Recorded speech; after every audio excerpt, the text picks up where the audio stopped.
Breaking news చూస్తున్నారు. బలోచిస్తాన్ ను దొంగ దెబ్బ తీసేలా పాకిస్తాన్ కుట్రలు పన్నుతోంది. అయితే నిన్న బలోచిస్తాన్ స్ట్రీట్స్లలో కూడా పాకిస్తాన్ రేంజర్లు అక్కడికి వెళ్లి హడావిడి చేశారు.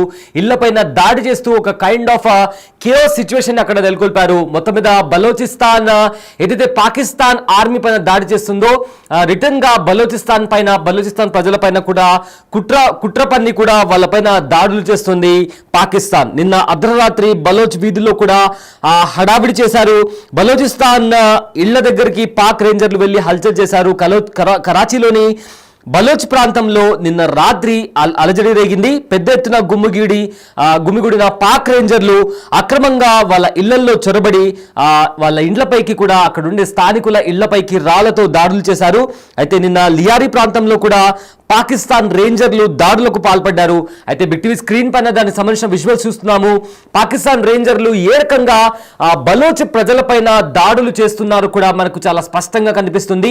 అర్ధరాత్రి కరాచీ ప్రావిన్స్ లో ఉన్న బలోచ్ ప్రాంతంలోని వీధుల్లో కూడా పాక్ రేంజర్లు రెచ్చిపోతూ అక్కడ వాళ్ళ ఇళ్లపైన దాడి చేస్తున్న నేపథ్యంలో అక్కడుండే మహిళలు కూడా తిరగబడ్డారు. ఆ పాక్ ఆర్మీ పైన తిరగబడుతూ వాళ్ళని అక్కడి నుంచి తరిమి కొట్టారు. దానికి సంబంధించిన విజువల్స్ కూడా మనం బిగ్ టీవీ స్క్రీన్ పైన చూస్తున్నాము. చాలా మంది ఆర్మీ వాళ్ళు వచ్చి అక్కడ దాడులు చేస్తున్న నేపథ్యంలో మహిళలు బయటకు వచ్చి వాళ్ళని అక్కడి నుంచి వెళ్ళిపోవాలని కూడా వాళ్ళను వార్నింగ్ ఇచ్చారు. దీంతో ఏమి చేయలేని పరిస్థితుల్లో పాక్ ఆర్మీ అక్కడి నుంచి తోకముడిచి అక్కడి నుంచి వెళ్ళిపోయింది. సో దానికి సంబంధించిన విజువల్స్ కూడా చూస్తున్నాము. ఒక్కసారిగా మహిళలు తిరగబడ్డంతో పాకిస్తాన్ ఆర్మీ కాన్వాయ్ ఏదైతే ఉందో అక్కడి నుంచి వెళ్ళిపోయింది. అండ్ ఆర్మీ రేంజర్స్ కూడా పాక్ ఆర్మీ రేంజర్స్ కూడా అందులో ఎక్కి కూడా అక్కడి నుంచి ఆ స్థలాన్ని ఖాళీ చేసినటువంటి పరిస్థితి కూడా కనిపిస్తుంది. మొత్తం మీద బలోచిస్తాన్ ను ఎదుర్కోలేక దొంగ దెబ్బతీసి బలోచిస్తాన్ ప్రజలను అణిచివేయాలని కూడా ఇప్పటికే పాక్ ప్రయత్నిస్తుంది. అందులోనే భాగంగా కుట్ర కోణంతో అర్ధరాత్రి పూట బలోచిస్తాన్ లో ఏదైతే బలోచ్లోని వీధుల్లో అక్కడికి వెళ్ళి ఇళ్లలో అక్రమంగా చొరబడి అక్కడుండే మహిళల పైన అక్కడుండే యువకుల పైన కూడా దాడి చేయడం, వాళ్ళ ఇళ్లపైకి రాళ్లతో దాడి చేయడం, ఈ రకంగా పాకిస్తాన్ రేంజర్లు ఈ దారుణానికి పాల్పడ్డారు. అయితే సహనం నశించిన బలోచ్ మహిళలు ఇళ్ల నుంచి బయటకు వచ్చి తిరగబడి ఆర్మీ వాళ్లను హెచ్చరించి అక్కడి నుంచి వెళ్ళిపోవాలంటూ కూడా హెచ్చరించారు. దీంతో ఏమీ చేయలేని పరిస్థితుల్లో పాకిస్తాన్ ఆర్మీ రేంజర్స్ కూడా అక్కడి నుంచి పరారైపోయినటువంటి పరిస్థితి కనిపిస్తుంది. దానికి సంబంధించిన విజువల్స్ కూడా మనం చూస్తున్నాము.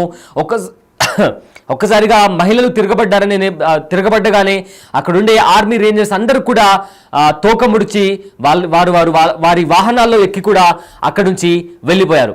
అయితే చాలా కొద్ది నెలల నుంచి కూడా ఇప్పటికే పాకిస్తాన్ ఇంకా బలోచ్ ప్రజల మధ్య గొడవ జరుగుతుంది. బలోచిస్తాన్ మాకు ప్రత్యేక దేశంగా మేము ప్రకటించుకున్నామంటూ కూడా బలోచ్ తిరుగుబాటుదారులు పాకిస్తాన్ ఆర్మీ పైన పాకిస్తాన్ ఆర్మీ వెహికల్స్ పైన కూడా దాడులు చేస్తున్నారు. ఇదే నేపథ్యంలో కూడా నిన్న జరిగిన ఒక దాడిలో అంటే ఈ పాకిస్తాన్ ఆర్మీ రేంజర్స్ బలోచ్ వీధుల్లోకి వెళ్ళి అక్కడ మహిళలు ఇబ్బంది పెట్టడం, అక్కడ వాళ్ళ ఇళ్లపైన దాడులు చేసిన నేపథ్యంలో వాళ్ళు బయటకు వచ్చి ఆర్మీని హెచ్చరించి వెంటనే అక్కడి నుంచి వెళ్ళిపోకపోతే తీవ్ర పరిణామం చోటు చేసుకుందని చెప్పిన నేపథ్యంలో వాళ్ళు అక్కడి నుంచి కూడా తోక ముడుచుకొని పారిపోయారు. ఆ విజువల్స్ కూడా మనము స్క్రీన్ పైన చూస్తున్నాము.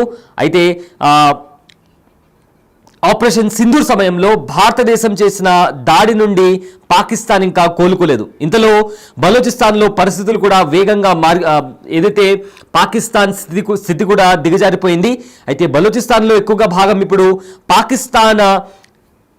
పాకిస్తాన్లో బలోచిస్తాన్ ఉన్నప్పటికీ కూడా బలోచిస్తాన్ పైన ఆ కంట్రోల్ అనేది ఇప్పటికే సగానికి పైగా నియంత్రణ అనేది పాకిస్తాన్ కోల్పోయింది. ఇప్పటికే మీర్ యార్ బలూచ్ సహా ప్రముఖ బలూచ్ నాయకులు బలూచిస్తాన్కు స్వాతంత్ర్యం ప్రకటించారు.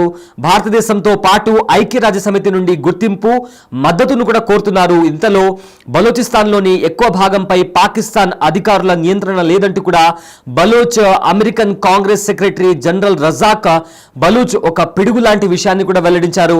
అయితే బలూచిస్తాన్ ట్యాగ్ టీవీకి ఇచ్చిన ఇంటర్వ్యూలో కూడా Baloch American Congress secretary general Razak Baloch Pakistan దళాలు చీకటి పడ్డాక క్వెటాను వదిలి వెళ్లడానికి కూడా భయపడుతున్నాయని, బంగ్లాదేశ్ వంటి పరిస్థితి కోసం వేచి ఉండకుండా సకాలంలో గౌరవంగా వెనక్కి తగ్గాలని కూడా పేర్కొన్నారు. చీకటి పడ్డాక పాకిస్తాన్ సైన్యం క్వెటా నుండి బయటికి కూడా కదలదు అని కూడా అన్నారు. పాకిస్తాన్ అధికారులు కూడా ఈ పరిస్థితిని అంగీకరించారని, భద్రతా కారణాల దృష్ట్యా సైన్యం సాయంత్రం 5 గంటల నుండి నుండి ఉదయం 5 గంటల మధ్య రోడ్లను క్లియర్ చేస్తుందని, కనీసం గస్తీ కూడా నిర్వహించదని ఆయన అన్నారు. అయితే బలూచిస్తాన్లో 70 నుంచి 80% ప్రాంతం ఇకపై పాకిస్తాన్ నియంత్రణలో లేదని కూడా రజాక్ బలూచ్ అన్నారు. అయితే బలోచ్ పోరాటానికి మద్దతు ఇవ్వాలని ప్రపంచ శక్తులను, ముఖ్యంగా భారతదేశం, యునైటెడ్ స్టేట్స్ ను కూడా కోరింది. భారతదేశం మాకు మద్దతు ఇస్తే బలోచిస్తాన్ తలుపులు భారతదేశానికి తెరుచుకుంటాయని ఆయన విజ్ఞప్తి చేశారు. అయితే మద్దతు ఆలస్యం చేయడం వల్ల బలూచిస్తాన్ ను మాత్రమే కాకుండా మొత్తం ప్రాంతాన్ని ప్రభావితం చేసే అనాగరిక సైన్యం ఆవిర్భావానికి దారితీస్తుందని కూడా ఆయన హెచ్చరించారు. బలూచ్ ప్రతినిధులకు ఆతిథ్యం ఇవ్వాలని, స్వయం ఇవితే వాళ్ళు చేసే పోరాటాన్ని కూడా గుర్తించాలని కూడా ఆయన ప్రజాస్వామ్య దేశాలకు కూడా విజ్ఞప్తి చేశారు. అయితే పాకిస్తాన్ ప్రావిన్స్లలో శాంతిని నెలకొల్పాలని కూడా సైనిక అణచివేతను వెంటనే ముగించాలని పిలుపునిస్తూ, బంగ్లాదేశ్ వంటి పరిస్థితిని ఎదుర్కోవడం కంటే పాకిస్తాన్ సైన్యం గౌరవంగా వెనక్కి తగ్గడం తెలివైన పని అని కూడా రజాక్ వ్యాఖ్యానించాడు. ఈ నేపథ్యంలో పాకిస్తాన్ ఆర్మీ కూడా దాడులకు పాల్పడుతుంది. మహిళలను, చిన్నపిల్లలను టార్గెట్ చేసుకుని బలూచ్ వీధుల్లో వాళ్ళ ఇళ్లపైన పాకిస్తాన్ ఆర్మీ రేంజర్స్ కూడా రాళ్లతో దాడికి దిగారు. ఆ విజువల్స్ కూడా మనం చూస్తున్నాము. అయితే ఈ దాడికి సహనం నశించిన బలోచ్ మహిళలు రోడ్లపైకి వచ్చి తిరగబడ్డారు. ఆర్మీ వాళ్లను తరిమి మరి బలోచ్ వీధుల నుంచి తరిమి కొట్టారు. అయితే దిక్కుతోచని పరిస్థితుల్లో పాక్ ఆర్మీ రేంజర్స్ తోక ముడుచుకొని అక్కడి నుంచి పారిపోయారు. అండ్ దానికి సంబంధించిన విజువల్స్ కూడా వెళ్ళిపోదాం పదండి అంటూ కూడా పాక్ ఆర్మీ రేంజర్స్ చెప్పిన నేపథ్యంలో వాళ్ళు వాళ్ళ కాన్వాయ్లో ఎక్కి అక్కడి నుంచి పారిపోతున్నటువంటి విజువల్స్ కూడా మనం చాలా స్పష్టంగా చూడొచ్చు.